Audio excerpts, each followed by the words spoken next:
It is the Muffins coming through with sound check. That is how we kick off the show this afternoon. We are so happy to see yet another day. It is Thursday today, wrapping up what has been a fruitful month of dedication and devotion for those who practice the Islamic faith. And so from us on our end, may your homes be filled with joy and your hearts with love and togetherness, and of course your lives with blessings of the Almighty. And Eid Mubarak to you if you celebrate. It is, like I said, a fine, beautiful Thursday. We're kicking off the full circle with myself, Bridget Masinga, today. And because it is Freedom Month, as we slowly edge ourselves closer and closer to May 29th, we thought we'd have a conversation and reflect on the freedoms gained and the freedoms enjoyed, and also the responsibilities thereof. And we asked the question of you today, what freedom means to you, because, we've of the opinion that freedom certainly means different things to different folks depending on who you're asking. So what does freedom mean to you? That is the question on the table for you as we embark on this conversation. 086 000 2032 is the number you can call us on, or 061 410 4107. We're also going to be talking stages, pages, screens, and more, looking at the inaugural exhibition of Art on the Garden. Yes, it's art on the garden, not art in the garden. And we're going to be talking to artist Palisa Mshungu about that. On the other side of two, well, this would be interesting. I'm not even going to ask you if you've ever, done this before in your professional setting, because we're not trying to get you into trouble. But we're talking sick leave and medical certificates. And I know, I know, you don't have to admit it. I know. That is what we are talking on the other side of two. And I'll tell you what else is coming up closer to the time. Let's take a quick break here, and then we'll come back and we'll kick off the show. Did you know? South Africans consume more water per person per day than the world average. We use approximately 237 litres of water per person per day, while the world average stands at 173 litres of water per person per day. To achieve water for all, each one of us needs to use water sparingly and more efficiently. We can do this by ensuring that we don't waste water. Take 2-minute showers, fix our dripping taps, and use buckets to wash our cars, amongst others. #SaveWater. Every drop counts. This message is brought to you by the Department of Water and Sanitation. When you vote on the 29th of May 2024, you will receive 3 ballot papers. The blue national ballot is for political parties contesting seats in the National Assembly. The orange regional ballot is for political parties and independent candidates who will represent your area in the National Assembly. The pink ballot is for political parties and independent candidates to represent you in your provincial legislature. Vote where you are registered. Visit elections.org.za for more information. It's your democracy. Own it. University of Johannesburg and University of the Western Cape have a mammoth task to illustrate what a pitch distinction looks like. This is the Hollywood Bet Super League. Witness the varsity derby, UJ Ladies FC versus UWC Ladies FC, the Sunday 14 April at 3 p.m. Live on SABC Sport on DTT Channel 4. Also available on SABC Plus and SABCSport.com. # We Love It Here. Proudly brought to you by SABC Sport. For the love of the game. The Full Circle with Bridget Masinga, Monday to Friday, 1 to 3 p.m. It is the Full Circle with myself, Bridget Masinga, of course. 086 000 2032 is the number that you can call us on. 061 410 4107 is our WhatsApp line if you'd like to send through a WhatsApp voice note. And we have kicking off the show today with a provoking discussion on issues and matters that are shaping our society. And today we thought we'd look at the complex tapestry of democracy and freedom in South Africa and just reflect back on the past 30 years of democracy and the challenges that persist. Of course, it is a Freedom Month, and this means that we're taking a deeper meaning and a deeper look at the meaning of freedom in our society. Freedom Freedom Day is, of course, observed on April the 27th in South Africa. And joining the conversation today is Thobani Zikalala, who is a political commentator, and, of course, Obakeng Khanche, who is with the Ahmed Kathrada Foundation's Youth Activism Program Manager. Good afternoon to both of you. And I guess by way of a gateway, perhaps we should look at, the last 30 years of democratic South Africa. It's been a hard-won journey to get us to where we are, and yet a lot of South Africans still very much feeling, I guess, despondent in some way, despondent and even removed from this hard-won democracy, which ultimately resulted in our freedoms and our liberties today.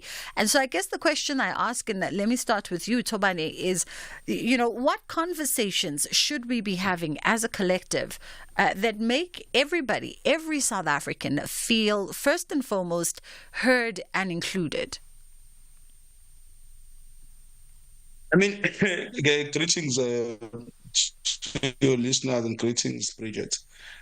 First of all, it is, we must first maybe begin here that when we speak about freedom and we speak about being free to speak and being free to interact, we must also speak first about what are the impediments and the factors that have stopped us from having such free conversations and having people's views, thought processes being welcomed in the space of conversations. We know we have a very rich history, a very long history of particular peoples whose viewpoints, whose thought processes, whose intellectual contributions were not welcomed, the people who were deemed subhuman, therefore not worthy of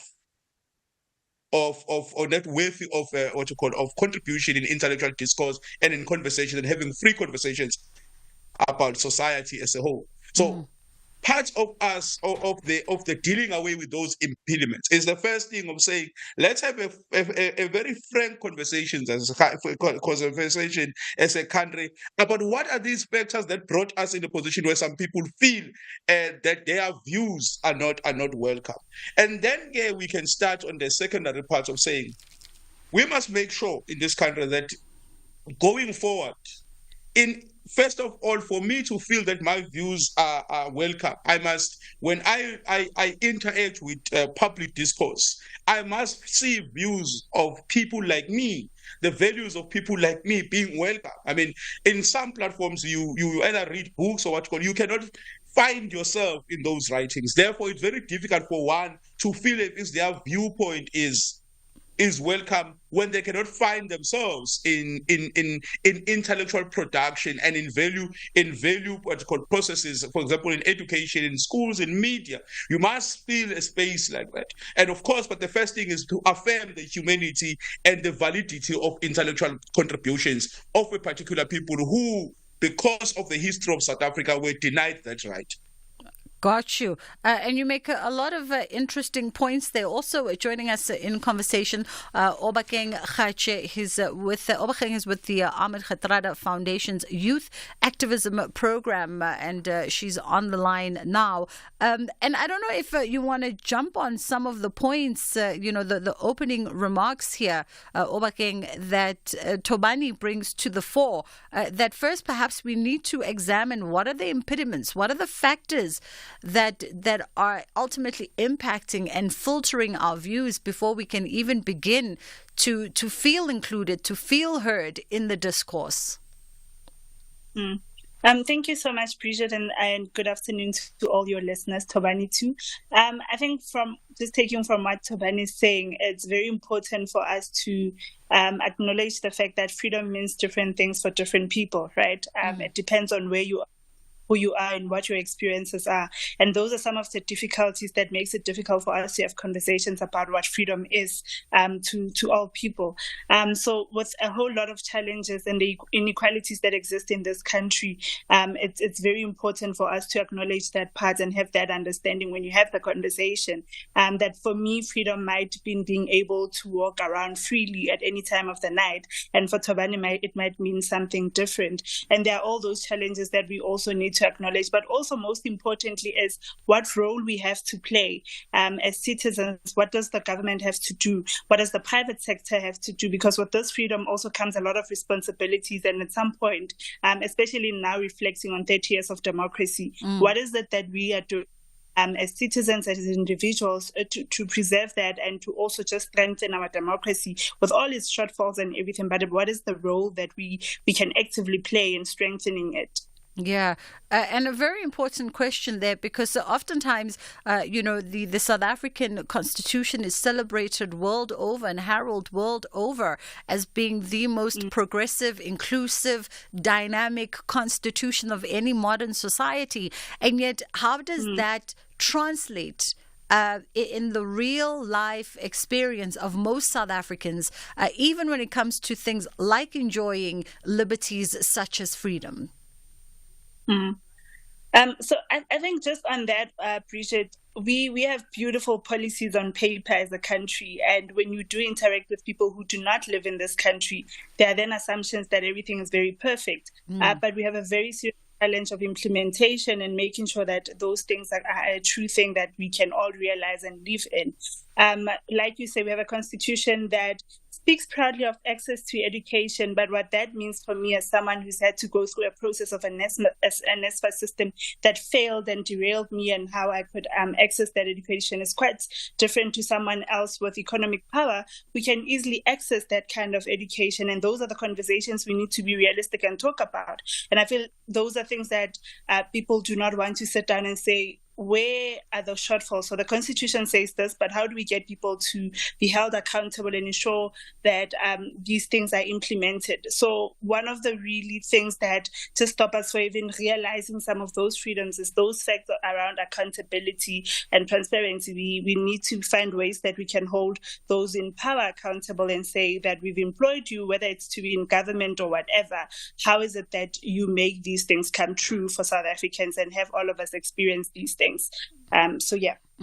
086 000 2032 is the number that you can call us on if you'd like to weigh in on the conversation as we reflect back on 30 years of democracy and ask the question, what does freedom mean to you? And freedom meaning different things to different people. Or 0614104107 is our WhatsApp line if you'd like to send through a WhatsApp voice note.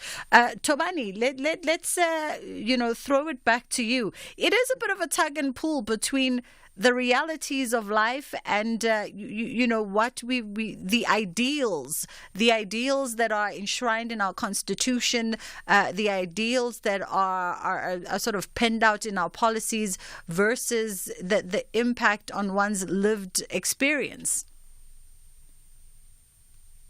Of course, Bridget. I may be unpopular for what I'm about to say, but it's fine. Discourse is like that. All ideas must be tested in the fire. The first thing we must speak about is that, and of course, with all due respect to everyone, is that we must arrive at a position as a country, as a people, especially in discourse, to try and make sure that this idea of me is, Dr. Lazulu Shaba would say we must move away from the idea of my thoughts, my feelings, because the world does not obey our thoughts and our feelings. The world moves in particular systems of power and operation that does not obey our feelings and thoughts. It is a collective system that deals collectively with all of us. That's the first thing. The second thing is that we always speak about this idea of beautiful ideas on paper in South Africa. I may, of course, I'm saying maybe step out of what the mainstream idea is, but to say maybe we don't have good policies because the policies that we have do not respond to the reality that we have. In our constitution, we speak about dealing with the injustices of the past, but what are the injustices of the past?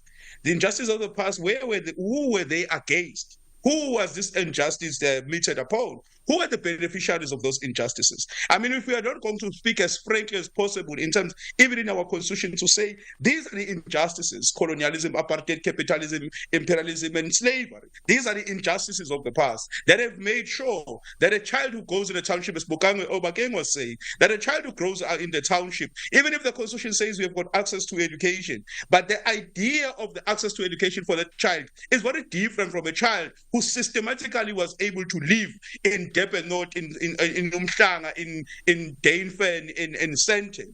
The access to education right is different from those people. And if we are not going to be substantive in the policies that we develop to deal particularly with particular problems that we face, that the spatial planning and the separated development of South Africa brought to us a particular reality. And our policies can't be seen to be all-encompassing without dealing particularly with this reality.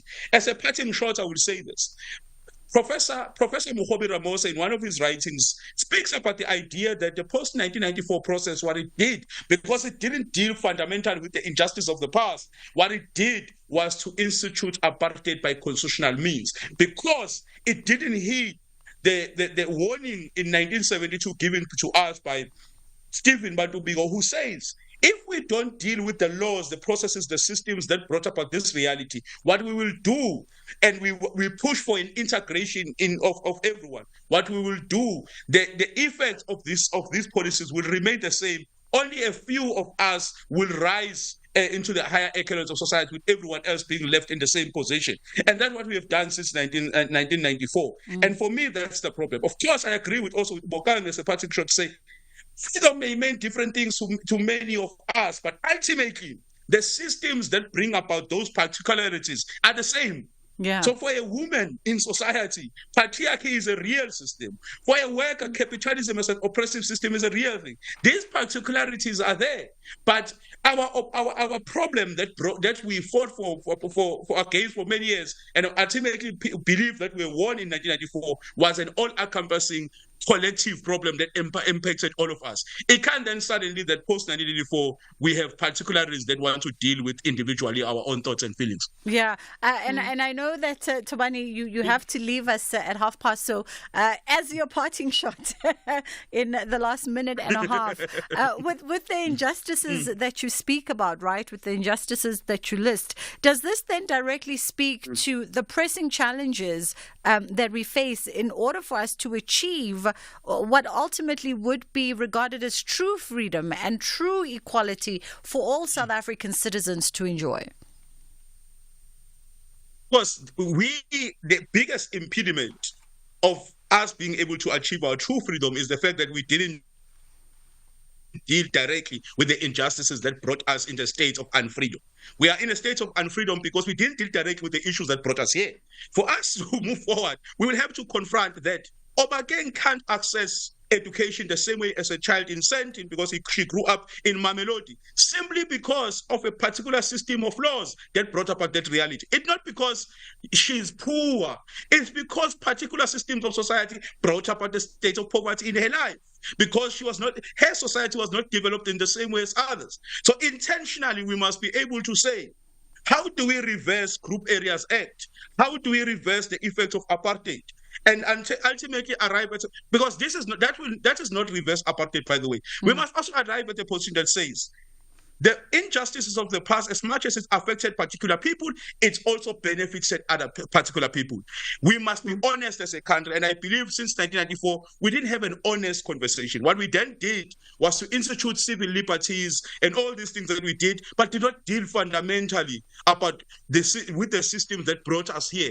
And that makes us that every time we develop laws, we develop laws that are and policies that are almost moving above surface without cracking and saying, how do we deal with the fact that a child in Mamelodi goes to a school that is underdeveloped? What has caused that? Then we must be able to say, in terms of development, we put resources in place to make sure that this doesn't happen in future. But if you maintain the society giving equal resources as if we are all equal, you still maintain a Mamelodi that has an underdeveloped school, but in the Durban North that has a better school. Thank you very much. Tobani, as we say, thank you for your contribution this afternoon. We know that we have to let you go. He's got another engagement, but definitely making his argument heard today. That was Tobani Zikalala, who is a political commentator. The conversation continues on the other side of the news headlines.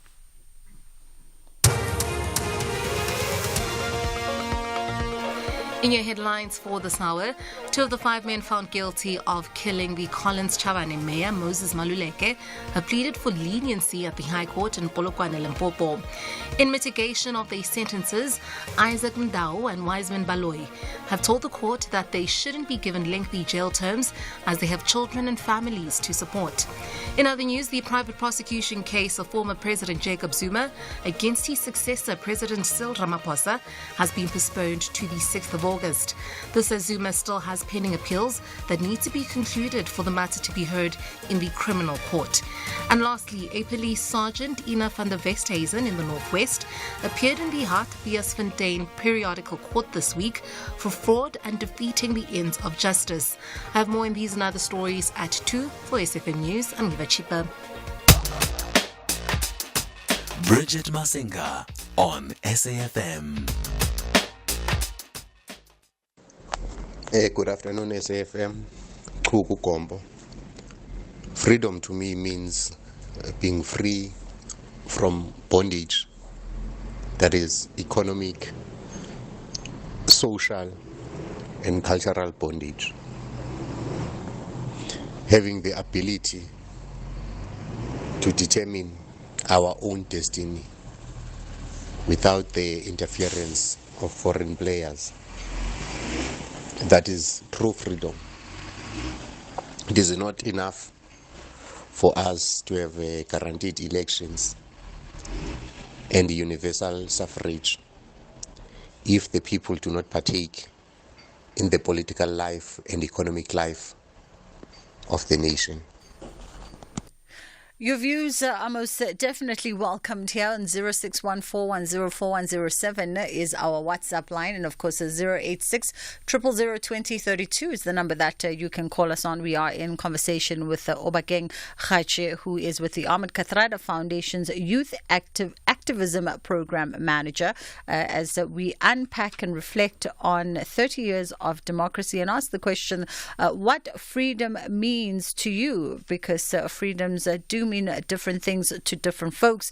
And of course, as Tobani in his parting shots was saying, Obakeng, that, we didn't deal directly with the injustices that brought us to this point. So then how do we redress that? How do we redress that in a way that gives room and holds space for those that need to be heard and seen, while still at the same time also, I guess, fostering an environment for the ideals that South Africa hopes to achieve, the idea of Nelson Mandela's rainbow nation?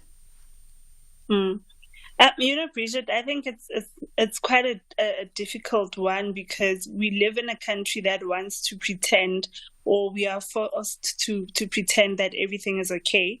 We are in now a democratic country, so all is good. The reality is that we are far from really addressing the injustices of the past and making things right. And once we are unable to sit in a room together collectively and say, this is what needs to happen for us to reach the point where we want to see that rainbow nation that you speak, because I think it's not a reality for many people. We still see how racism is so rife in this country. We still see how things like I was saying earlier on, access to education, the healthcare system is so unequal for so many people. And that's why it feels like a spit on the face to so many people when you speak of freedom, or when you want to say, but we're in a democratic country and we have all these freedoms, because people do not know or do not experience that the same way. So until we get to a point where we can be realistic about where we are and how we got here and how best it is that we can address that, then we are very far from realizing a state where all citizens of this country can experience freedom the same way. And I guess one also can't ignore, the conversation around corruption, for instance, corruption being identified as a significant obstacle to the actualization of freedoms for South Africans. True. And I think also the conversation that I always want to have is, what is corruption, and at what level do we see corruption at, right? Because if as a citizen also you feel that it's okay for you to pay your way out of a fine, a traffic fine, that is corruption on its own. It's those things that we need to start thinking about. Okay, if Obakeng can pay a bribe for something and they feel that it's something small, it does something to a system that exists and that needs to be followed. And now, what kind of leader is Obakeng going to be when she goes into government? Corruption would never seem as a big thing for her because she could do it with a fine. And now she gets somewhere in power and she thinks it's okay to do it with something else. So we need to start having a conversation about how do we build an ethical country where all citizens are against corruption, and where we can honestly speak about it is wrong at all levels, because the very same people who are leading us in government or are in these positions of powers, these are people from communities. These are people who lived in Mamelodi at one stage. These are people who lived in or in Leratong or whatever area, right? And it grew in them because we want to look at it from a perspective of it's okay if it's at this level, but it's not okay if it's at that. So we need to now also have a conversation about how do we build an ethical country where we are just against corruption at all levels, and that's how we then groom better leaders for our country. Yeah. We chuckle as you talk about us letting slip what we feel are minor infringements on our morality and ethics. On the other side of too, we're actually having a conversation about exactly that, minor infringements. But it's very important because once you sort of cross that Rubicon, you've crossed the Rubicon. Then how dare you, as an individual, hold somebody to a standard, and then moral sort of expectation that you yourself cannot uphold. How dare you expect someone else to respect the principles of your very beautiful Constitution when you yourself, as a citizen, disrespect it? And I think it's also just the conversation around, of course, we need to acknowledge the fact that if we have a government and a system in place or leaders who are really committed to fighting corruption, then even at a lower level, it would be very difficult for citizens to participate in activities of corruption, right? Like bribery and so forth. But like you're saying, it's an issue of let us also reflect and look at it from, am I only doing this minor corruption because that is what I have access to? What would I do if I was in government? And that is then a way for us to be able to build up the kind of leaders who can then take our country somewhere. But we need to be active citizens who can report when corruption happens, who can speak out against it, and who can act against it. But it also just starts at a very low level of your own morals and what you see as minor corruption, and saying, I'm not going to do this. So that when you do report something bigger, you are then able to freely do it without feeling any sort of guilt. 061 410 4107 is our WhatsApp line. Let's go to WhatsApp and hear what's on your mind.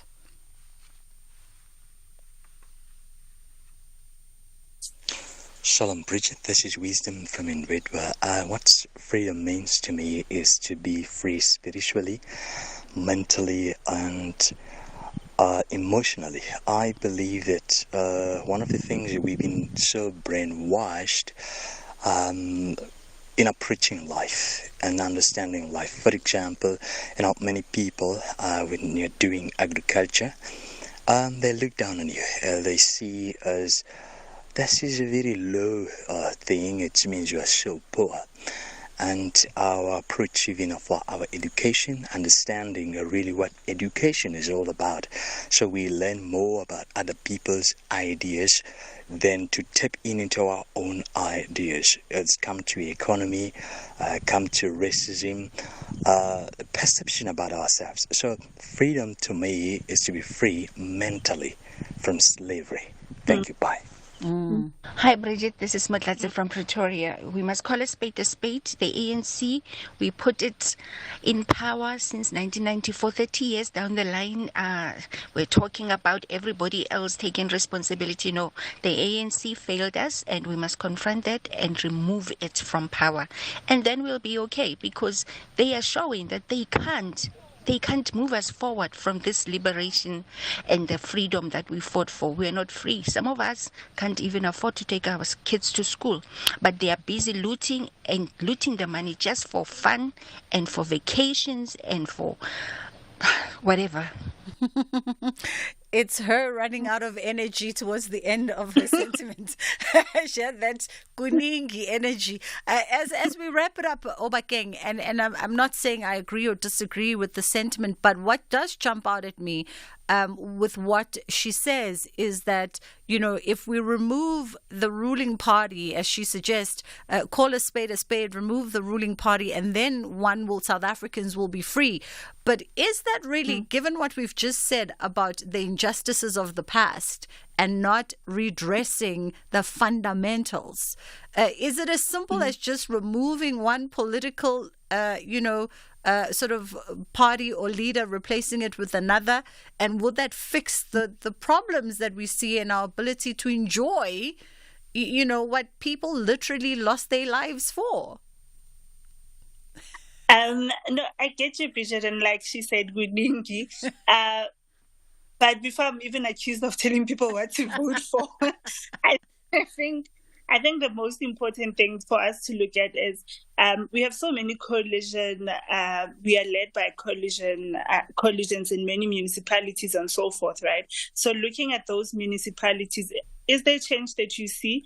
And how best, because we are most likely going into another coalition government, how best do you then hold different political parties that would be in governance accountable?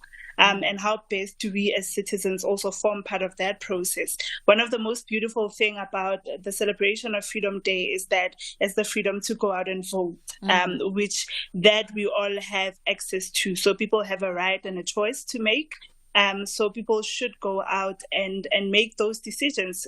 People should interrogate the different manifestos, but not just look at a manifesto and what promises are there. It is also very important to look at what are the implementation plans for those promises. But also, like I'm saying, with coalition governance and everything, it makes it a bit easier for people to compare different parties, but also listen and engage your different leaders about what is it that they're promising you and make that choice. Know what you are voting for when you go out and vote. But the most important thing and the most important step to take is to go out and vote.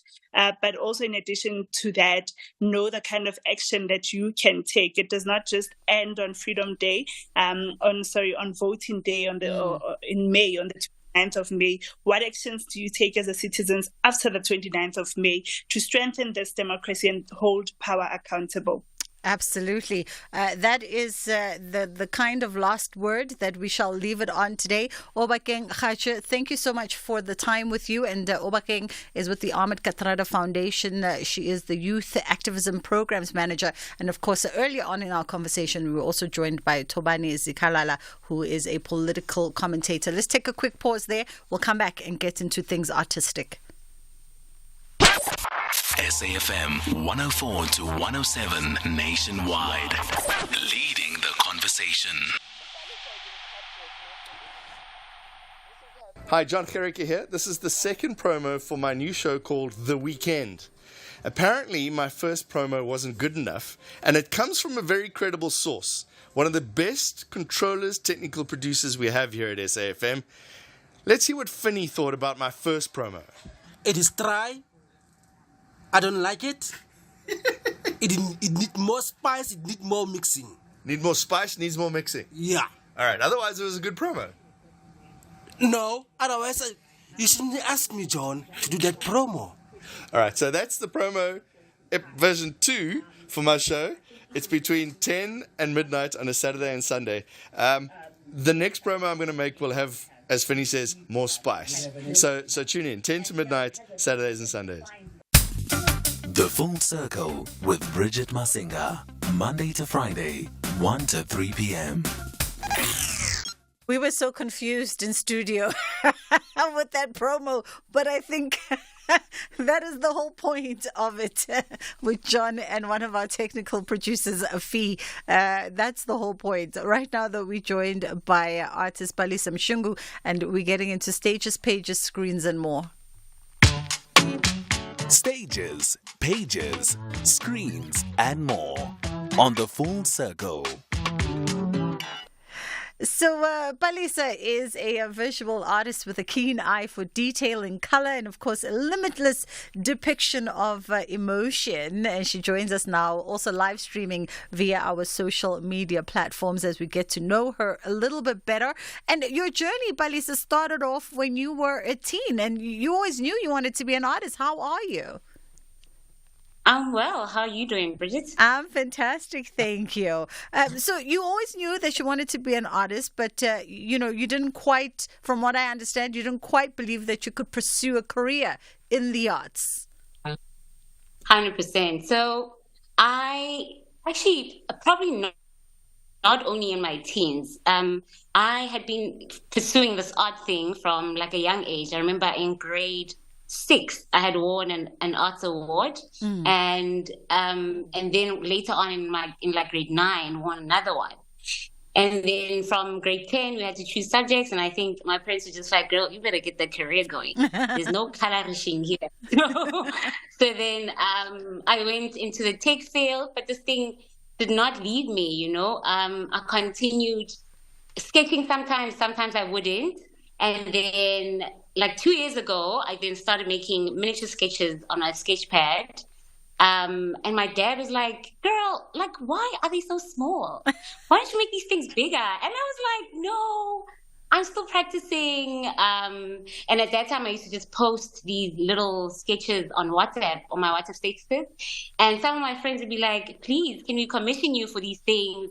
Please make a drawing of my mom." I'm like, "Girl, I don't draw real people. All my girls are fictional." So I think I've been pursuing it since then. Yeah, I love the fact that it began with, just a little push from your loved ones. And a lot of your work has actually been described as being, a reflection of a very unique perspective and experience of Black femininity. How would you describe, the kind of work that you do? By the way, I love the pieces that are behind you right now. Thank you so much. So the pieces I think I've been making in the past 2 years are personal work, like just personal experiences expressed on canvas. And most of them are experiences that I've lived through and others that I've literally put my little feet in to try to explore what another person was feeling, since I'm an empathetic person by nature. But my work is very colorful, as you had said. It's very eclectic in choice, and I paint a lot of fictional female figures. So these people are not real, but these women represent what Black femininity is for me. And a lot of people have asked me what that is. But I think there's a Western way of people expressing what femininity is, where it's mostly outward, where people women are forced to look a certain size, dress a certain way, speak a certain way, have their hair look a certain way. And in most of my work, the girls have volume in their hair and have creativity in their hair, because hair for me is an accessory. And my obsession with Black femininity stemmed from me just watching my mom move in her 40s and 50s. Such a clean, elegant lady. However, there was toughness to her, like my mom was strict, but she was soft. And that's the thing that we don't celebrate. I think most people tell us femininity is like the damsel in distress, right? But with Black women, there's just been you're beautiful, but you get things moving, And I think we've also just been taught to have this narrative of being Black and female is like that whole narrative of mosadi tshwara thipa ko bogaleng, which I don't agree with. I think mosadi o tshwara thipa, a tshwara thipa, mosadi ke motho. And by that means there's softness and toughness in a person. And that's how we develop and make life choices and move ourselves forward, And even though you're feminine, there's certain things you need to do to propel your life forward. Absolutely. In our passing moment, just as a final thought, your inaugural exhibition is coming up, Art on a Garden.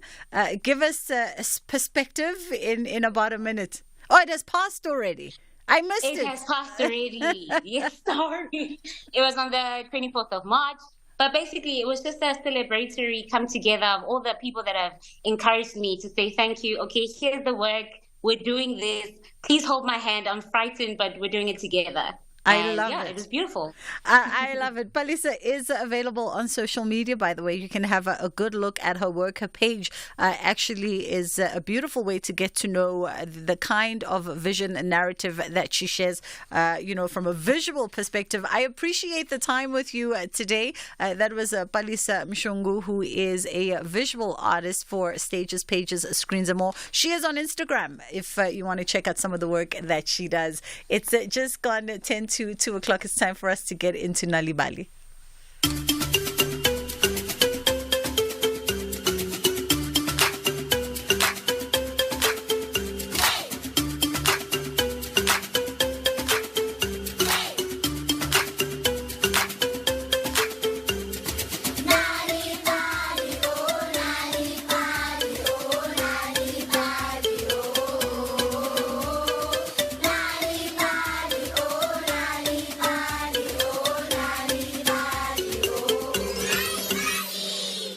Hello, friends, and welcome to yet another exciting episode of Nali Bali.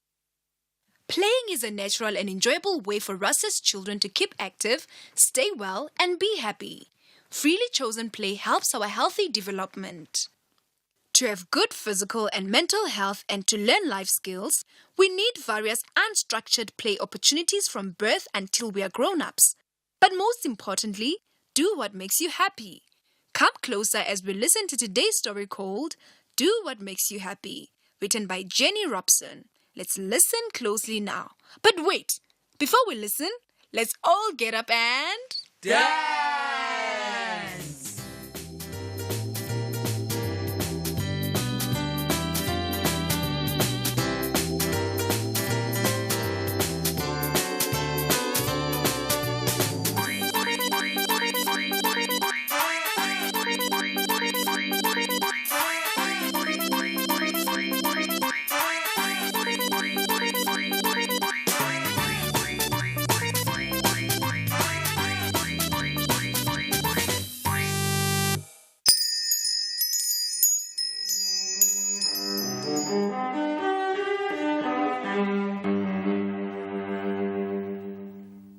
One Friday afternoon, Mark, Silo, and Tim were playing soccer outside the school hall. They had music in the hall, and Mark climbed up on the bench to look through the window. Inside, the girls were practicing ballet, and in the middle of the girls was Paul. The ballet teacher said, "Up on your toes, balance carefully, be light as feathers in the wind." Mark laughed so much he nearly fell off the bench. He beckoned to Silo and Tim. Oh my word. Come and see you guys. These ballerinas are skipping all around and flapping their arms like crazy seagulls. Come watch Paul prancing around like a fairy princess. It's so hilarious. Silo and Tim climbed on the bench beside Mark. Oh, Paulina, pretty ballerina. Silo mocked, tapping on the window to attract Paul's attention. Guys, it's Princess Paulina. They all laughed. Just then, Paul saw them and came to the window. Come on, guys, you're being childish. Why can't you just accept that people like different things? Just leave me alone. Yo, Bush didn't do ballet, man. Like, it's weird, come on. But I guess you just took care to play soccer, said Mark. Suddenly, heavy rain started falling. Mark and his friends jumped down from the bench and ran to cover. By Saturday morning, the rain had stopped. Mark was walking beside the river that flowed along the edge of the town. Across the river, Mark saw Paul bending down in the bushes. Hey, what is Princess Paulina doing? Wondered Mark and decided to check. There was a bridge to cross the river, but it was broken. Half the planks and most of the handrail were missing. It looked dangerous. Mark decided it would be safer to walk across the river. Even after all the rain, it only reached his knees. Hey, Paulina. Mark called as he reached the opposite bank. Are you picking pretty flowers? Paul stood up. Leave me alone, Mark. You live your life and leave me to live mine. He said calmly. Mark felt that it wasn't much fun teasing Paul when his friends were in with him. So he asked seriously. Hey man, seriously, why do you do ballet, Paul? Paul smiled. Why does it bother you what I do? I'm not mocking what you choose to do. You do what makes you happy and leave me to do what makes me happy. Then everyone is happy, right? Just then, there was a loud noise like thunder. Both boys looked and saw a massive wall of water rushing down the river.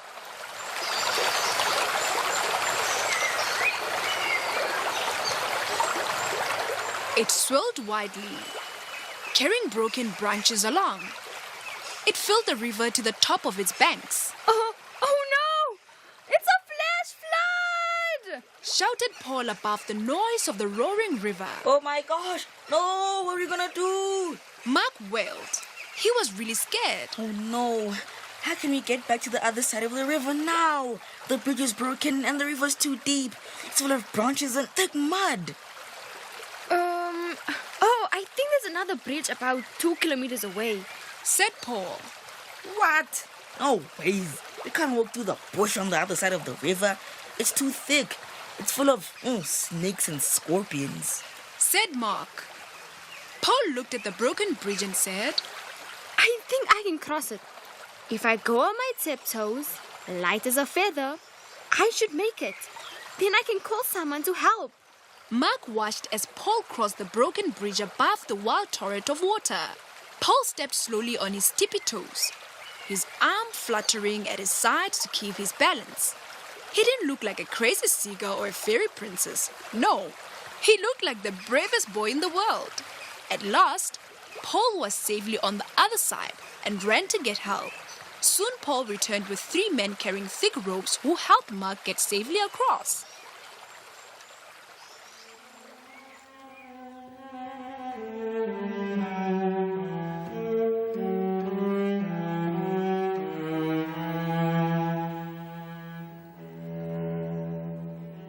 That afternoon, it was the ballet recital at the school hall. The whole school was there. Mark sat between Silo and Tim. This is gonna be so funny, laughed Silo. Tim nodded with a big grin on his face. I can't wait to see Princess Paulina prancing around, laughed Tim. But this time, Mark didn't join the laughter. Instead, he said, Oh, come on, guys. Just leave Paul alone really now. We need to accept that different people like different things. I think Princess Paulina is too scared to do boys' things, said Silo. No, you're wrong, said Mark. You know what? I think Paul is the bravest boy I know. And he told his friends what Paul had done at the river. Wow, that's amazing, said Silo and Tim together. Yeah, Paul does what makes him happy, and he leaves everyone alone else to do what makes them happy. As Paul says, then everyone is happy, explained Mark. Just then, the music began.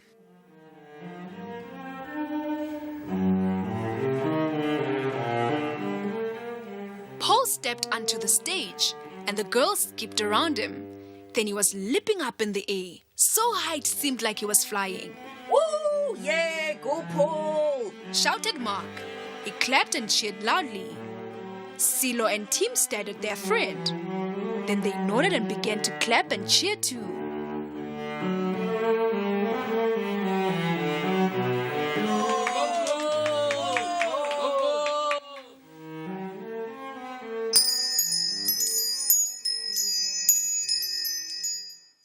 And so we come to the end of another Nali Bali story time.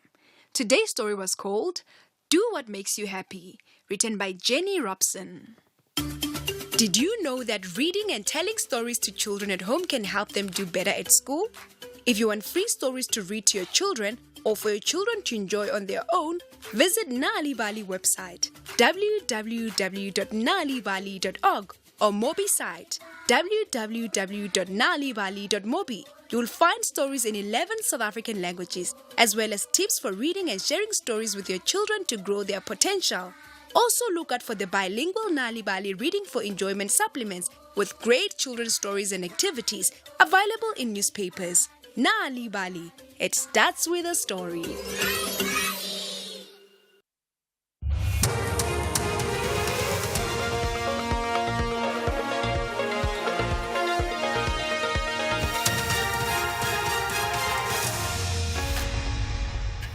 Top stories at 2. Convicts in the Moses Maluleka murder case plead for leniency, and Zuma's prosecution case against Ramaphosa postponed. Good afternoon, I'm Eva Chipa. 2 of the 5 men found guilty of killing the Collins Chabane mayor, Moses Maluleke, have pleaded for leniency at the High Court in Polokwane, Limpopo. In investigation of their sentences, Isaac Madao and Wiseman Baloyi have told the court that they shouldn't be given lengthy jail terms as they have children and families to support. All of the 5 men were found guilty of the murder of Maluleke in July 2022.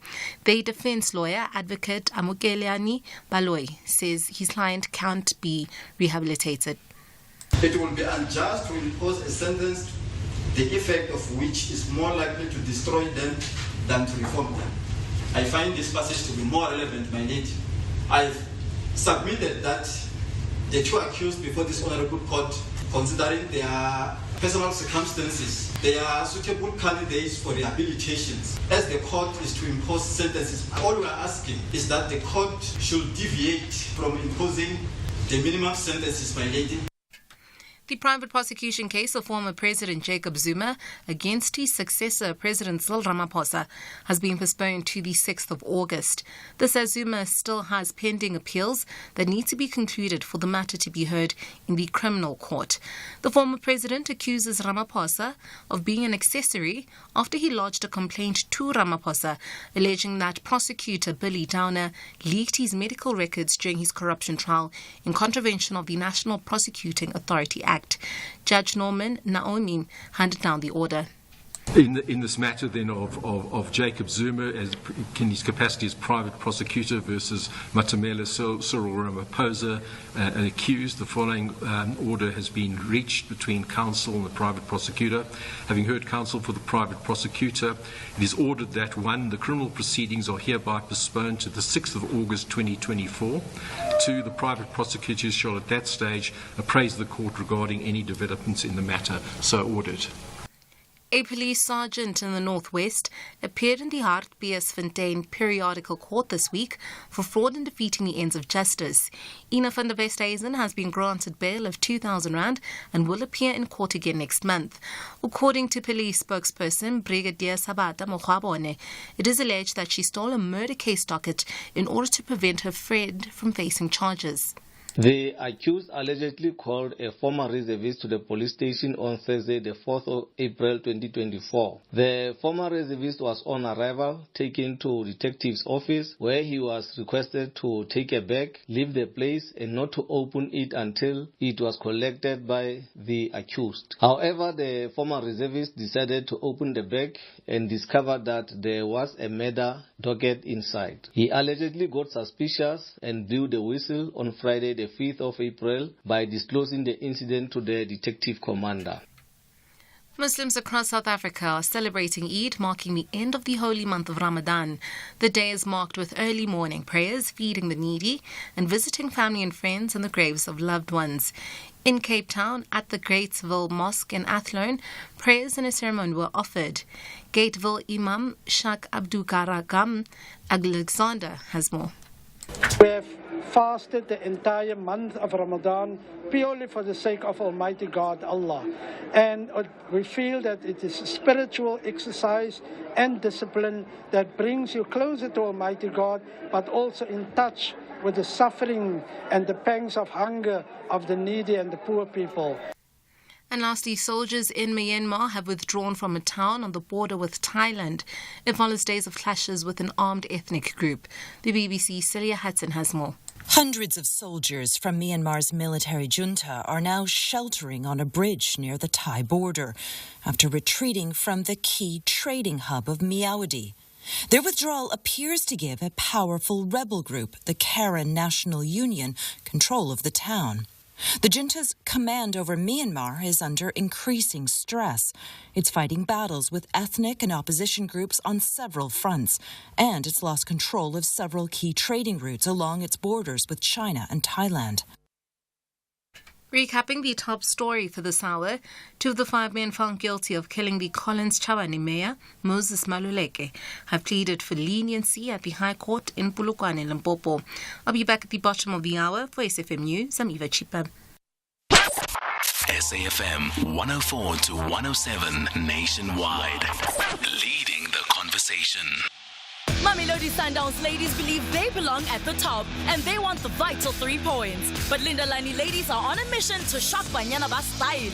This is the Hollywood Bet Super League.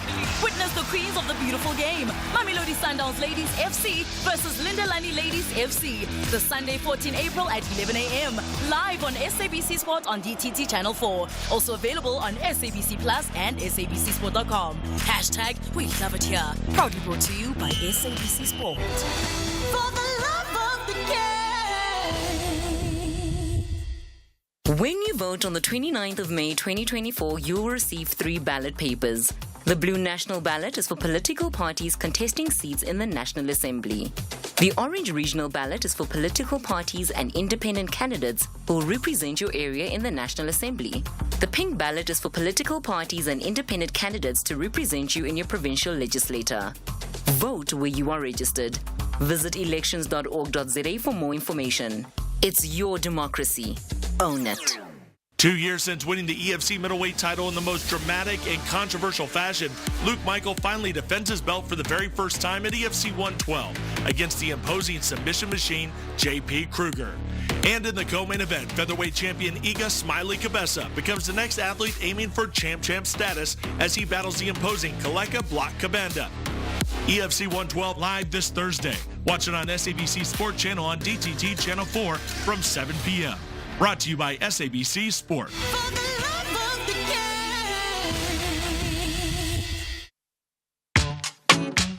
The Full Circle with Bridget Masinga. Monday to Friday, 1 to 3 p.m.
You gave me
One love, one life. Beautiful, timeless classic song this is. And I mean, I've recounted the story of how this song came about so many times. And bottom line is, I think that this song can be attributed to the fact that you two are still performing together till today. Because they were on the verge, on the brink of going their separate ways. And I'm pretty sure that one day this story will be told from their lips with all the intricacies of what was happening at the time, because we're still not clear about what was happening at the time, except the illusion of, the alluding is the word, the alluding that the band members were at different points and wanting to create differently when the opportunity of this particular song came about. Anyway, so yes, beautiful collaboration right there.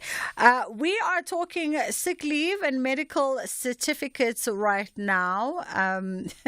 Interesting conversation. Last year, Ekurhuleni's municipality actually raised the alarm bell about a scam in which workers were using the city's public clinic attendance letters as sick notes to fool their bosses. And there was a rise of this fraudulent activity, which resulted in the city issuing a public notice to warn employers and to teach the public about the difference between a doctor's sick note and a clinic attendance letter. And so we thought we'd have this conversation today. And I wonder how many times, and you can stay anonymous if you want to share, it's okay. How many times have you submitted a sick note that, claimed you were sick, but really on that particular day, you just wanted to go out and have lunch with your friends, or just wanted some time off and wanted to, sit and vegetate on the couch. And what's a sick note or two between you and HR? But it could get you into some real trouble. So I wonder if you've ever submitted a sick note. And yes, you can stay anonymous for this. You can even change your voice if you want to, and let us know if you've submitted a sick note, that really you weren't really sick at the time you submitted the sick note. Let's have some fun with it if you want to share. We've got Unombuso Ndlovu joining us, who's the Industrial Relations Consultant at Strategy Labour Solutions, to help us understand this. How are you doing this afternoon, Nombuso? I'm very well, thank you, Bridget. Thank you for having us, and welcome to your listeners. Thank you for taking the time. We want to ask you because we get the feeling that you err on the side of the law. So we want to ask you about this, and maybe as just a jump off. As we all should. As we all should. But maybe as a jump off, let's first look at what the basic conditions of the Employment Act actually state when it comes to doctors' notes and sick notes. So basically, Section 22 of the BCEA recognizes paid sick leave as an entitlement to employees. Now, in order for that sick leave to be approved as paid sick leave, Section 23 of that states that the medical certificate must be signed or issued by a registered medical practitioner. Once that has been submitted, and it must indicate that the person is booked off or declared unfit to perform the duties as a result of the illness or the incapacity. So that is when it is considered as a sick note, or it qualifies or entitles an employer to then pay out sick leave benefits to the employee. Now, are there different time frames about this? Because, some of us don't really deal with structured work. So do you get sick notes after being sick for X amount of consecutive days, or every time you are sick? So what the BCA states that in order for it to be or for sick note or sick leave to be approved, there has to be a medical certificate submitted for any absence of more than 2 days or 2 consecutive periods within an 8-week cycle. Okay. So depending on the cycle, a medical certificate is required for anything more than 2 days or more than 2 occasions of absence. And in terms now of just and I guess the implications for employees who then either don't submit sick notes or who submit fraudulent sick notes, in the sense that you weren't necessarily sick, but you managed to get your hands on a sick note. What are the implications there?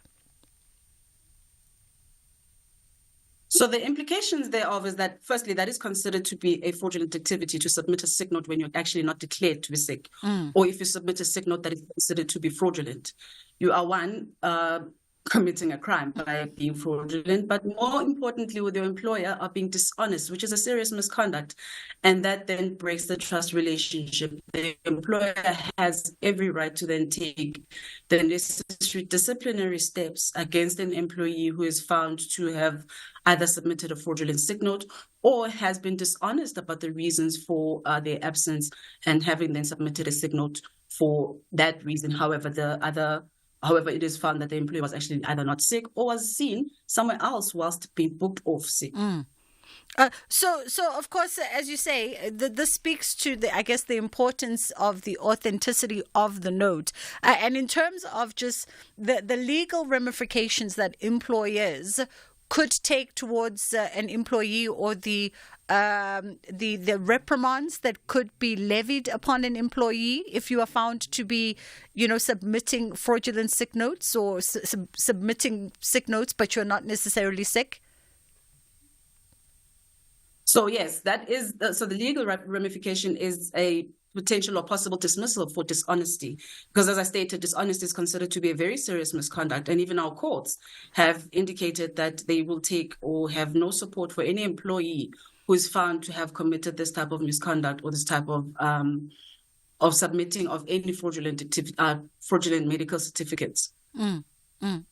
So there's basically it happens on. Yeah. Sorry, go ahead. No, go ahead. So I'm saying that it's as serious. It's so serious that it affects the employment relationship, and people could potentially lose their jobs as a result of submitting fraudulent activities. Yeah. Medical certificates. Yeah. And considering the fact that you say that, sick notes should, according to the Act, should be submitted if one is absent from work for more than 2 consecutive days or more than twice within 8 weeks, then I wonder that, people, it gives wiggle room for you to then be absent 1 day a month, because then you could sort of not infringing on the law. So we face a lot of those, and that is why we have then policies in place that will then guide how we manage the sick leave. When we have a strict policy that states what is required, because at the end of the day, an employee's duty is to ensure that they're at work and fulfilling their duties. Yeah. So any unauthorized absenteeism will also, again, be considered or be disciplined accordingly, according to the company's processes, according to the company's disciplinary code and leave policy that exists. So that's why it's important for employers to have strict policies around managing sick leave and managing absenteeism as a whole, and having zero tolerance to any dishonest act or any fraudulent acts when it comes to sick leave and absenteeism. Yeah, and if I'm understanding you correct, it's also inferring here that individual companies have have the liberties within their own company policies to then outline even more specific what their sick leave and leave policies speak to. Definitely, and all within the bounds of the basic conditions of the Employment Act. So we all act within the Act or within the Labour Relations Act. So the companies also have an additional leeway to implement their own policies, which have a zero tolerance on any unauthorized absenteeism or unauthorized sick leave. Yeah. It's 0614104107. That is our WhatsApp line. If you'd like to share with us your chronicles and your experiences with sick notes, you can always be anonymous. No need to be too serious around this. Or 086-000-2032. It is a serious conversation, though, that we are having with Unombuso Ndlovu. But from your perspective, as you share your experiences, we can always keep it light, and you can always be anonymous, of course. And then let me also ask, is there a way of also sort of seeing, like I said, that Ekurhuleni, for instance, raised the alarm bells around the scam around sick notes, but is there a way of employers being able to identify how legitimate and how authentic your sick note certifications and documentations, whether it's a letter or otherwise, are? And considering that there's so many doctors and every note looks different, how do you tell what's authentic and what's not? Fortunately for employers, we do have the Health Professionals Council of South Africa, and that is where we verify medical certificates. So if there's any reasonable suspicion, so anything like an altered date, a missing signature, or the absence of a stamp of the practitioner, that is a red flag. So those are at face value things that you can look out for, and those will raise an alarm bell for you to then go into the HPCSA website to verify the existence of the practice or the practitioner and verify the legitimacy of the medical certificate. I would always encourage that you first start with the actual doctor. Okay. Contact the doctor, because it must be contact details of the practitioner or the whomever the medical practitioner is. So contact the doctor, verify whether this employee had visited the practice and was actually booked off. Obviously, the doctor will not disclose, and they're not permitted to disclose the illness, but for them to confirm that I have seen this person on this date. Another thing is the date. That is important. The date in which the employee was examined or seen, that is the effective date of the sick leave. And it must also state a date of the date in which the employee is booked off until, as well as the date in which the employee should return to work or deemed fit enough to return to work as per the doctor. Okay. I think I've only ever submitted one sick note my entire life, and I was probably hospitalized at that point in time. And in terms of protecting both employer and employee in accordance to the Act, I would presume that a sick note becomes a very useful tool, for both parties involved. Of course. Well, it's for the employee, it is proof of the reasons for absenteeism. But for the employer also, it is them having record of how to warrant that entitled sick leave. Because anyone can just call in sick, and because they have these leave entitlements or this benefit, expect to be paid. But because it's paid sick leave, the employer has to have a record of that. As to how long the employee was booked off for, how much sick leave is entitled to this person, and also looking at the periods in which the employee is still entitled to that. Yeah. So both are protected in that the employee has the proof to say that I indeed was booked off or incapacitated to perform duties. But as an employer, then I have a record of how to benefit or pay out your benefit, the sick leave benefit that is entitled to you. All very foreign languaging for contractors worldwide, but for those of you who enjoy the benefits of having paid sick leave, long live some of us, Sabawell. How we wish. 086-000-2032 or 0614-104-107. On a funny personal anecdote now, we're talking with my producing team, and one of our producers is sick and is at work today, and he's trying to convince us of how sick he is. and he's regarded as a permanent employee at the SABC. And the other three of us who are contractors, we're looking at him going, but you don't look sick.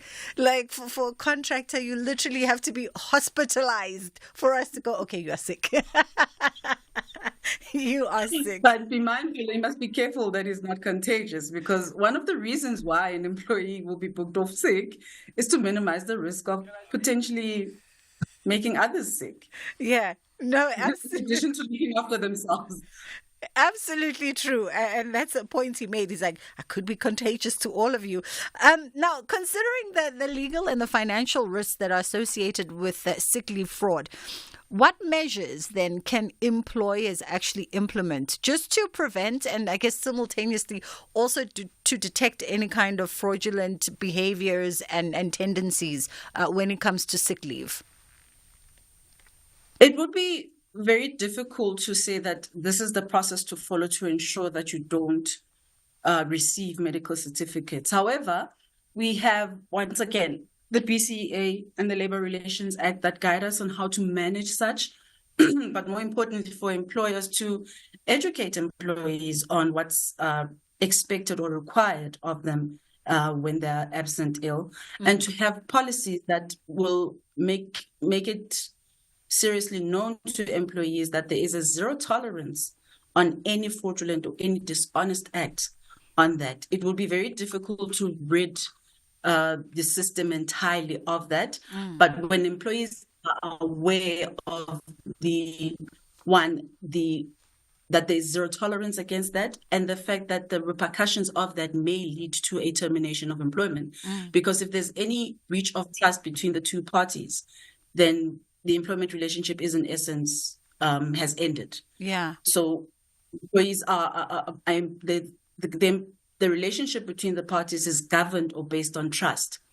So when employees are aware of what's expected of them, then they will be cautious not to, or they'll be mindful not to do that. But you do find chances, and when you have policies in place and disciplinary steps in place, you will easily then be able to manage that.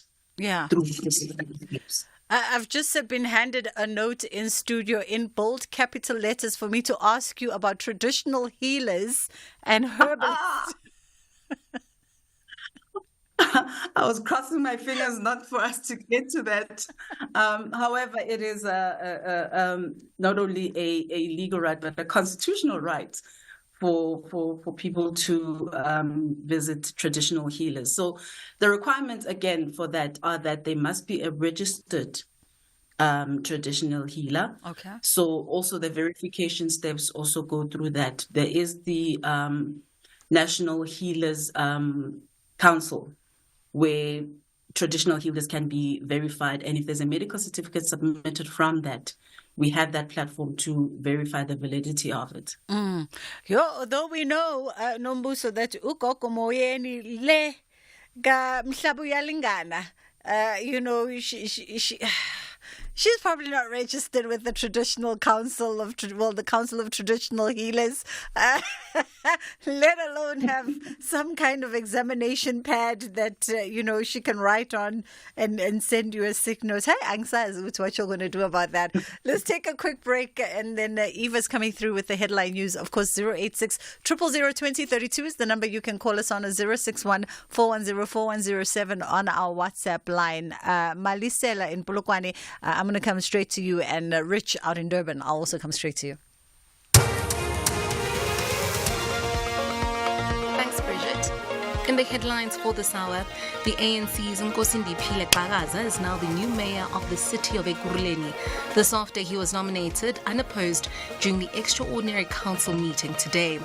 In other news, MK party leader Jacob Zuma has hit back at his detractors who said that the former president would not be allowed to contest in the upcoming elections.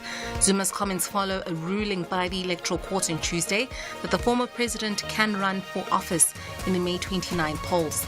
And lastly, two of the 5 men found guilty of killing the Collins Chabane mayor, Moses Maluleke, have pleaded for leniency at the High Court in Polokwane, Limpopo. I have more on these and other stories at 3.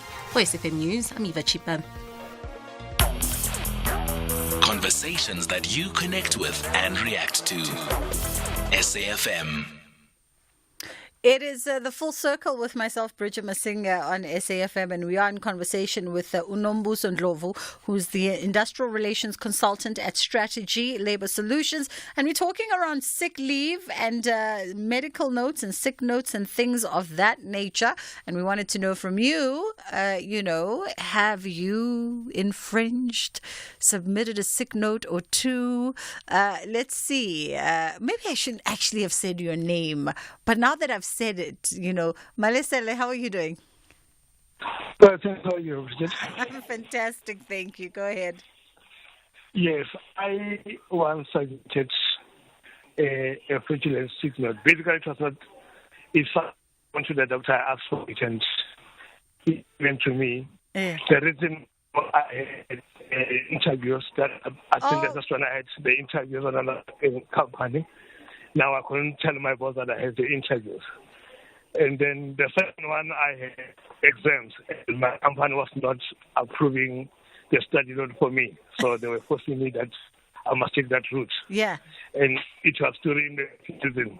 Even if I want to take an annual leave, they're not going to allow me. So I had to come with something. Askies. Well, listen, thank you for sharing, Malisela and Pulukwane. Much appreciated. And actually, let me ask you that, Nombuso, in the instance, for instance, like he says, the one sick note is submitted because he wanted to go have an interview. And obviously, I don't think an employer will let you go to go have an interview with a prospective new employer. You can do that on your own time. And then the second one, he says that he submitted because he was writing exams. And they wouldn't, carve out the time for him to write the exams. What does the law say about such things? Because a lot of people actually take sick leave. I remember when I was studying through UNISA, a lot of people would take sick leave when, in fact, they were going to write exams. Well, exams are dates in which are communicated well in advance. So it is also the responsibility of the employee to inform the employer, because no employer has a right to deny you the right to either study or even go for an interview. But that's when annual leave then kicks in.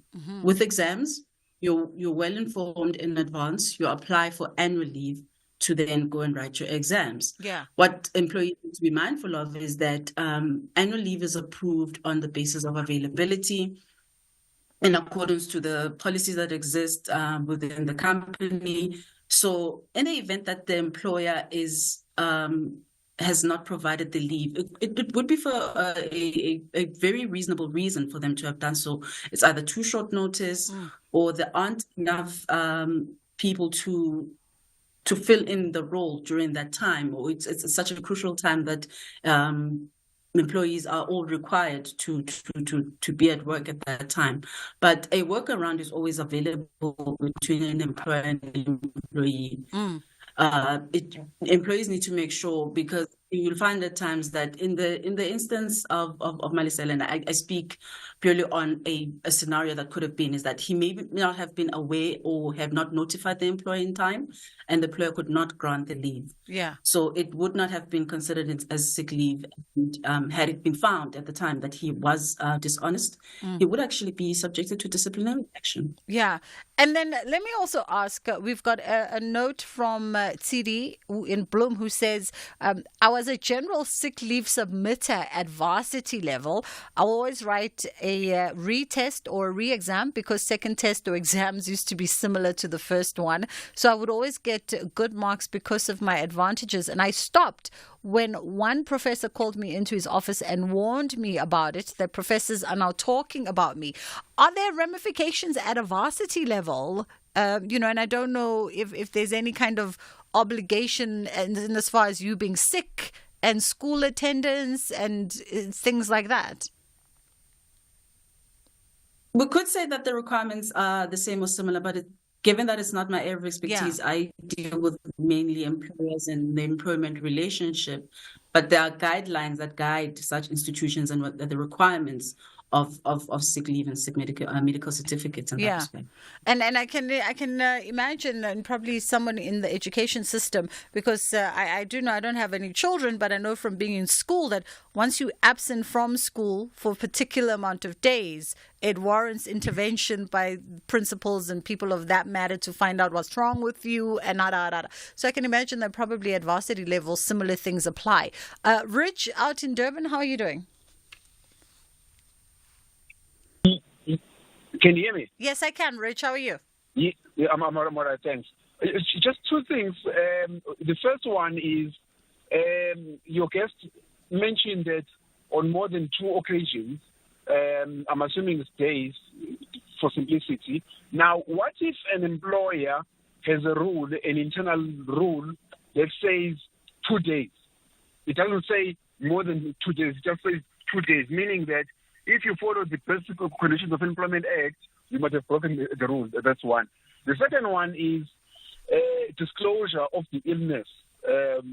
Is the employee obliged or not? Thank you.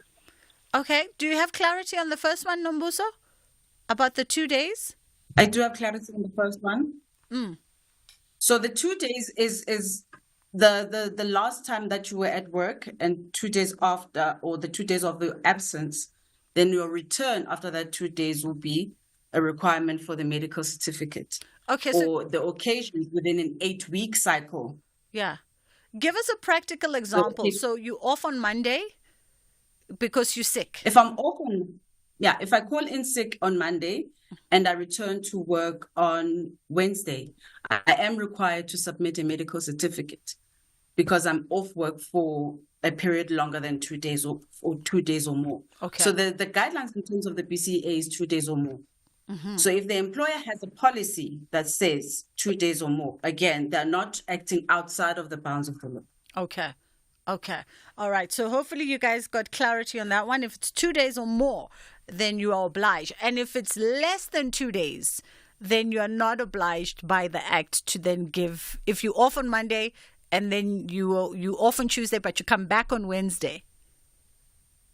That is if I'm off on Monday, you're back on Tuesday, depending on whether if your last day was on Friday, then you're still required because that period between Friday and Monday is more than 2 days. Okay. Or 2 days or more. Even if I don't work that period between Friday and Monday?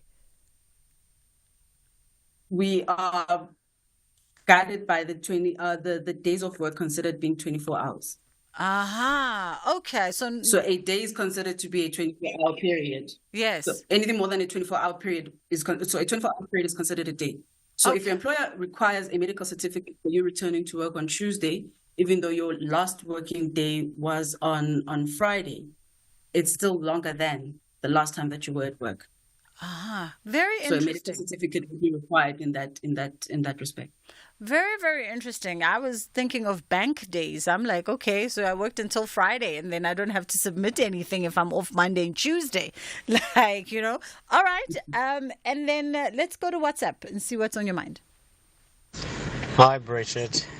I used to be a union rep years ago, a shop steward, and I had to represent people because the employee would come with 6 certificates, and so the employer got more wary about it and called the doctor and sometimes the hospital to find out, and which always happened to be alive on the employee side.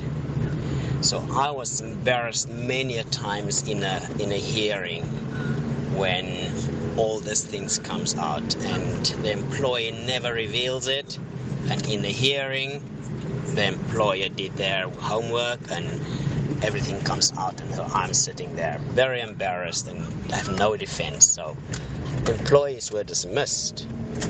Thank you. Yeah, I can imagine that there's a lot of instances like that. I'm still baffled at the days. And one day when I get a 9 to 5, I'll come back and seek your consult. My mind is still there now. Previous, as in sort of illustrating the days of when you would need the sick notes.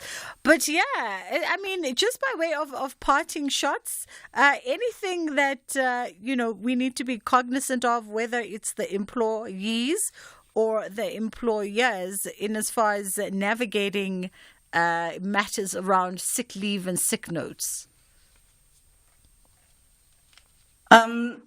What employers need to be mindful of, especially when inspecting a medical certificate, is that the date in which the employee visited the practice, that is the commencement of the sick leave, because that is the date in which the doctor or the medical practitioner will declare the employee unfit to work. So you may find an employee or a medical certificate indicating I was informed that from this day. Any time prior to the day in which the practitioner has examined and declared you unfit for duty cannot be considered as sick leave. And the sick leave, once again, must state until when the employee is booked or for, and when they can be considered to be fit enough to return to work. The medical certificate, as per the guidelines of the HPCSA, is that it must contain a signature of the registered practitioner, and it must contain a stamp. And the stamp must be dated on the same day in which it was issued. So any backdating or any forward dating would be considered as a red flag for inspection. Yeah. Listen, we appreciate the time with you this afternoon, Nombuso. Always a pleasure. That was Nombuso Ndlovu, who is with Strategies Labor Solutions. Let's take a quick pause and then we come back with John. The boys of Steve Barker resist to leave the pitch without a ticket to the semis. But there's a big problem. Kevin Hunt's boys say the last dance of happiness belongs to them. This is the Nedbank Cup quarterfinal battle. Stellies versus Matsatsanza Pitori on Saturday, 13 April at 2:30 p.m. Live on SABC1 and SABC radio stations. Also available on SABC Plus and SABCSport.com. Hashtag We Love It Here. Proudly brought to you by SABC Sport.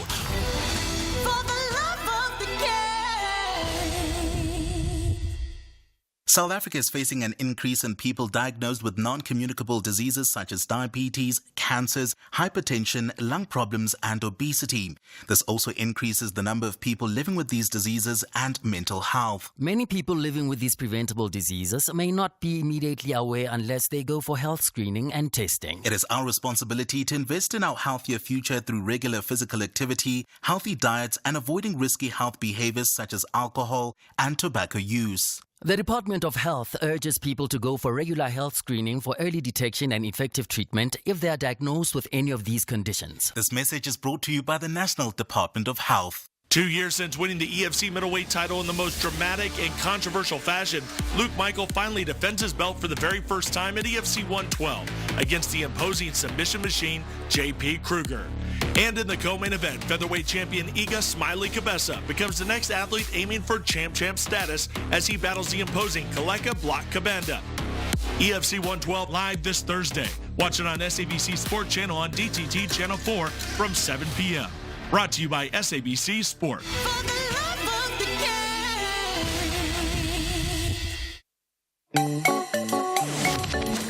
Bridget Masinga on SAFM.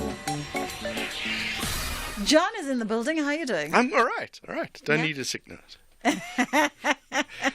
Your producers were asking me, it's like, John, have you ever lied about a sick note? I was like, bro, who do I give it to? I give it to myself. Right? I was about to say, in your other life, you are the boss and the employee. I'm the boss of me. You come in here if you're dead, as you were saying. You know? Can't breathe and your mask on. Do the show like that. Listen, it takes a lot for us to be sick, okay? It takes a real lot. What's coming up today? All right, I'm in for Ashraf today, so how's it? Looking forward to that. Thursday is, I believe, and I'm still relearning the show now. It's the day where we talk to a political party for an hour. We got from 5 to 6 today, and we'll take calls and things to be able to answer them. Today we're talking to the SA Rainbow Alliance, or the SARA party, and it's an alliance of some of the smaller parties that have all got together. It's one of the very small parties, so that'll be the first question, like why bother? You know, and they must have a good answer. It's like, why are you even trying? But it's an important question to ask these smaller parties. Why not just join up with the big parties? You know? Right? Let's see. There's big changes in the Migration Act and asylum seekers in the European Union. That'll be the beginning. But my big focus today is what happened down in the Western Cape. The Western Cape government are asking for national government to get involved now, and we haven't seen a state of disaster or anything yet. So we're going to wait on that. And then we'll bring it down to more specific, where there's an animal clinic down in the Western Cape that are struggling. The Nzananda Animal Clinic and Shelter, they were hard hit. So 1,500 animals there that they look after. So, so we'll get a specific story. It's all very well when you talk Western Cape is in trouble, but let's get specific stories there. We'll navigate the election maze as well. It's all very well having these political parties make promises. We promise joblessness, we promise to nationalize, we promise all these things. Well, what does that really mean for you and me on the ground? And the important question is, are we, as the people, just another market for politicians to target? Are they treating South Africa like a business more than making a difference? We're going to talk to the writer of that, Bongani Ngomane, who wrote quite a scathing article, but make us think a little bit. So it's a busy show that we're going to squeeze into. It really is a busy show, but hey, you chose the hot seat. John is coming up at 3 to 6 today, bringing you the national pulse this afternoon. Let's take a quick break. Here, there, and everywhere. SAFM 106.6 FM in Mangaung. Bridget Masinga on SAFM. All right, we're wrapping up the last few moments of the show with Christopher Ball, who is the co-founder of Finch Technologies. And today, we're delving into the fascinating world of grocery shopping in South Africa, with expenses on groceries ranking high in household budgets. It's quite crucial for us to understand also the trends and the behaviors that are driving consumer decisions. How are you doing, Christopher? You good? And thank you so much for having me on the show, Bridget. Thank you for coming through. All right, so walk us through, some of those sort of crucial trends and behaviors. And I think a lot of us don't think about our sort of day-to-day household groceries as falling into consumer behaviors and consumer trends, but essentially they likely do. Yeah, well, I guess everything that we do ends up being part of a trend, and any way that you spend your money is reflective on how you're living your life. And as our analysis shows, is that people are spending more money on food, transport, and other things as time goes on, and that means that there's less money for savings and the likes. Yeah. And in fact, South Africans accounting for, or rather groceries accounting for around 28% of the South African incomes or income spending. Spot on. And, we, after paying taxes, which is typically a relatively large cost, imagine 30% of your money going straight to paying groceries. There's not much to kind of to go with. And I think, that's potentially why we've seen such phenomenal performance from the likes of ShopRite recently. Their value proposition to consumers is good value at the right price. And it seems to be resonating as per the data that we're seeing.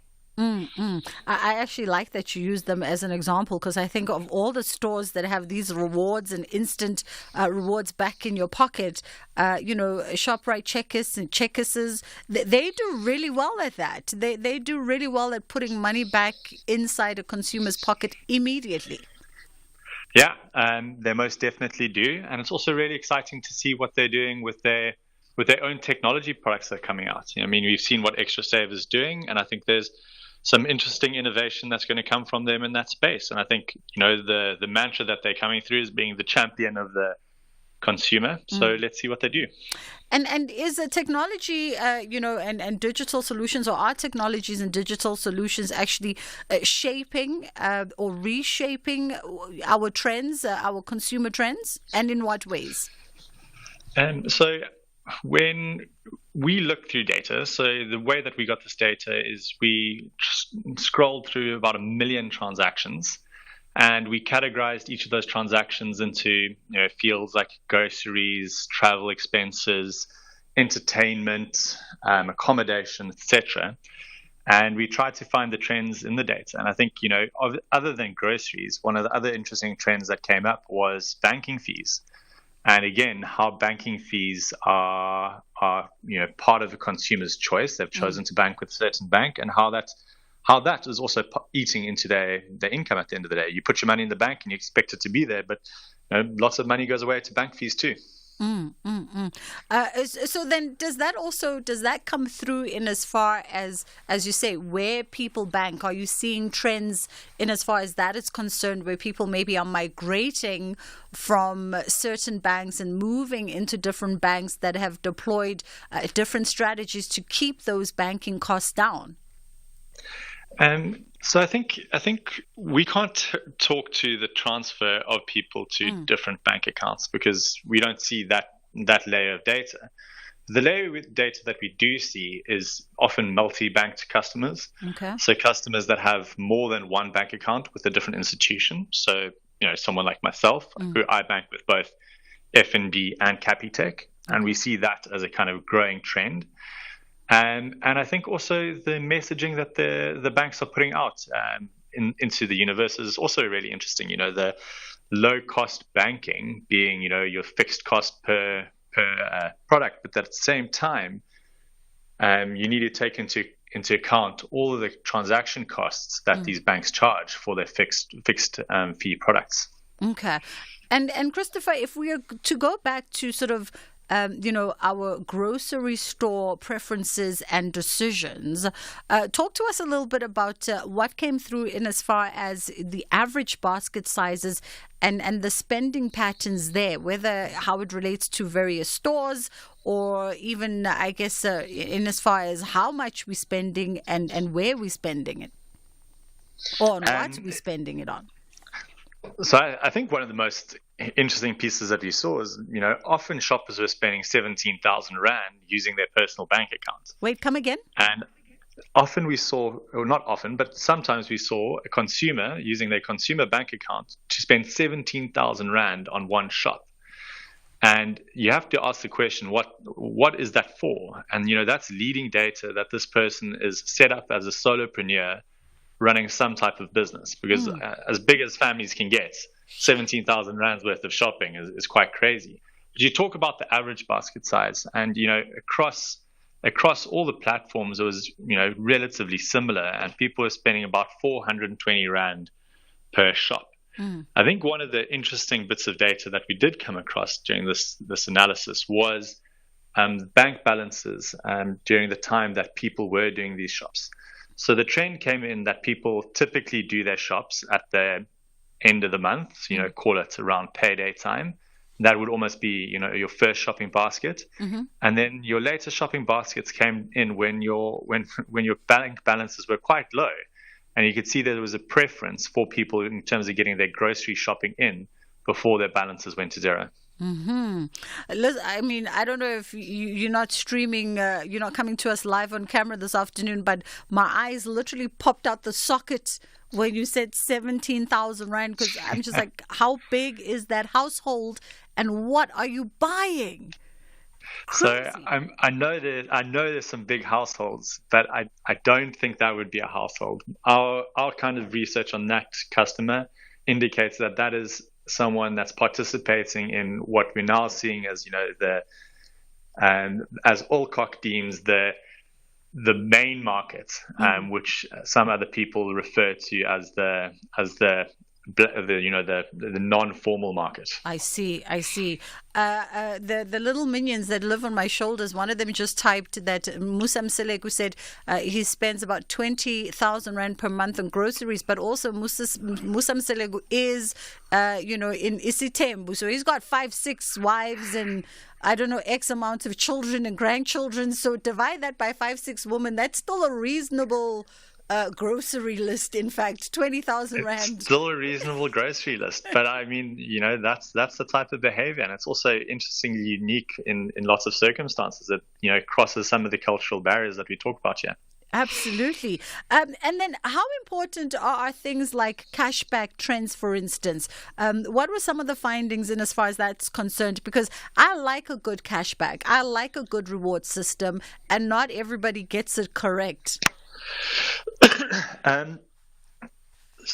So the research didn't necessarily show cash back in terms of the reward programs, but where it was interesting was how consumers are using the shopping centers to withdraw cash. So historically, consumers would have had to go to an ATM to withdraw cash for their daily kind of cash requirements. Yeah. But there's definitely been a growing trend of people using Pick and Pay, Boxer, Checkers, and the other supermarkets to withdraw cash to allow them to, go on with their everyday needs. And one of the main reasons for this drive might be the fee structures that the banks are providing. The reference we gave was Capitec's charge at ATMs is about 100 Rand, whereas they're only charging 2 Rand for withdrawal at a Pick and Pay. Oh, okay. I might just move to Capitec. And just as a parting shot, are we also seeing a significant trend in as far as online grocery shopping is concerned? We see the guys, those of us who still go physically to the stores, zipping about in the aisles, and I can only but conclude that there's been quite the significant uptake. Yeah, more than I expected. I mean, the only times that I use online shopping is when I'm ordering big bottles of water and sometimes wine. But again, we saw over 12% of all ShopRite purchases being Checkers 60/60 purchases, which talks about a massive base of people that are buying groceries online. If you compare that to the typical, online environment, which only accounts for between, 3 and 5% of all purchases, that 12% is a serious outlier and some really good performance. Whereas the other retailers are in line with the global standard of between 3 and 5% of purchases being made online. Yeah. And does that just speak to a convenience thing? Are there anything that we can sort of understand from that? I think it speaks to the convenience thing, and I think that leans in very neatly to the next part of it. Is also just the booming growth of meal delivery platforms. So we talk about ShopRite accounted for about 12% of all expense lines. But if you combine what Bolt, Uber, and other meal delivery businesses did, they also accounted for about 12% of all expense transactions. And that, we're talking about Uber Eats only having been around for a couple of years. So that's a really fascinating piece that we found there. Very interesting. Christopher, we appreciate the time with you this afternoon. That was Christopher Ball, co-founder of Finch Technologies, walking us through what South African shoppers are spending their money on, where they're spending their money, and how they're spending their money, particularly within the context of household supplies and grocery shopping. That is how we wrap it up today. But I think as we play out, we're going to play out with one voice note, from our previous conversation around sick notes from myself and my team. As always, it is a pleasure and a privilege. We thank you for choosing us as always. And if you're celebrating Eid today, Eid Mubarak to you and your loved ones. Hi, this is Bridget. Bridget, I'm glad you brought this topic up. And there's something I'm not sure if you noticed that most private companies, it is worse in the private sector. They literally consider only the private doctor kind of sick note rather than the public government sick note. And normally you hardly get sick note from public hospitals or clinics, It's hectic. It's a hassle to obtain it from the public. So what more with the people who can afford to go to the private doctor, and some people you find like the person is sick and then they know exactly what they're sick of. They went to the doctor last week. They can't afford to go again this week and pay consultation fee. But the companies, they don't consider those kind of things. They don't want to hear that. Good afternoon, Sister Bridget. It's Fred the Trucker here in KZN. Sister Bridget, you remember the story of the guy from SARS who was seen at a political rally somewhere, jumping around, and he had booked sick. And it didn't end well for the guy. It didn't end well. So for me, sick leave icon.